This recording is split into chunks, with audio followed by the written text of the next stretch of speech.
Your orders are, therefore, to hasten your operation with all possible speed.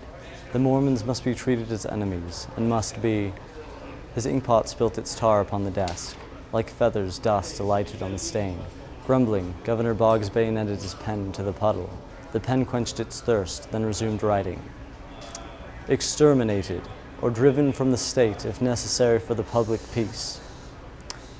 Missouri Governor William Boggs signed his infamous extermination order on October 27, 1838, thereby condemning all local membership of the Church of Jesus Christ of Latter-day Saints. By the wintry close of that year, the land was frosted in cold blood.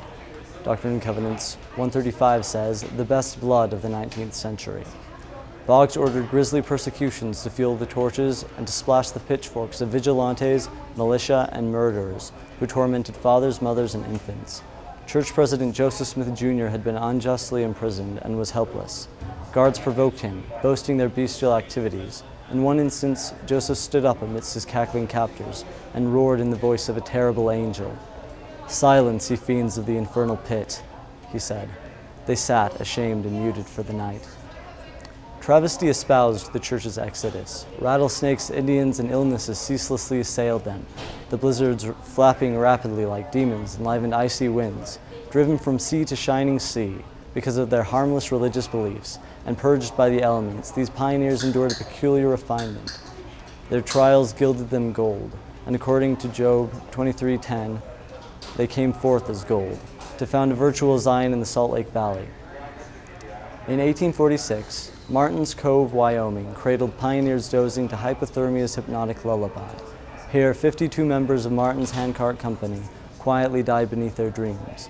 The mourning survivors arose from the crystals of their white tombs to trudge on frostbitten feet to Salt Lake, where they arrived in 1847.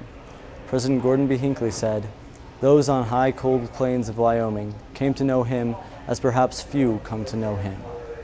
In July 2005, I traced pioneer footsteps. The LDS Church hosted a reenactment of Martin's Company's journey through Martin's Cove. Trek invited parents and youth from my neighborhood to participate, so several smog-belching buses deposited our happy company near Devil's Gate. We wore straw hats and costumes reminiscent of the 19th century. At this point, I was a callow ninth grader, and my mannerisms lacked the faintest wrinkle of chivalry. To illustrate, that night I noticed some girls clawing at each other to escape a beetle. I plucked the poor creature from the dust and offered to cast him to the quasars. My arm cocked back in the deceptive gesture of hurling it. Instead, I flicked him in their direction. The beetle was a bombshell in a chicken coop. I snatched him and fled. I thought I heard, from the security of my palm, a little chuckle. The next day brought a 14-mile handcart haul. Sometime during this dusty drudgery, our company's head asked that we not speak. We'd entered the canyon leading into Martin's Cove. Whereas the outside mountains had been sanded by the sun, cluttered like wooden furniture, the canyon's inside cliffs enjoyed the shade. Their fair, muscular faces imitated the sculptures of Michelangelo, a fabric of lengthy green grass folded about the rock's round chins like a garment of Eve. The breeze's dew-setted lips whispered the sad story of Martin's Company, whose noble spirit sunk into snow and yet lingered. Reverence distilled upon my hat's brim. The ninth grader died. I wandered silently throughout the cove, feeling, pondering, growing. I was at peace here and dreaded the windy world beyond the canyon.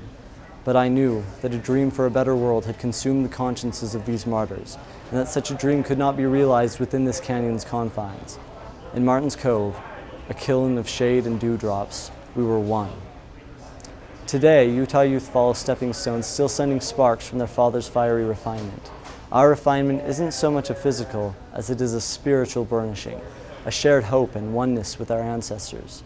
Not surprisingly, my generation often favors the neon streets of luxurious and lusty lifestyle over the trail of dried bones forged by our fathers. Indeed, our ears, when not numbed by headsets, are tickled by diverse forked tongues of temptations. Thus, our Zion is a mindset.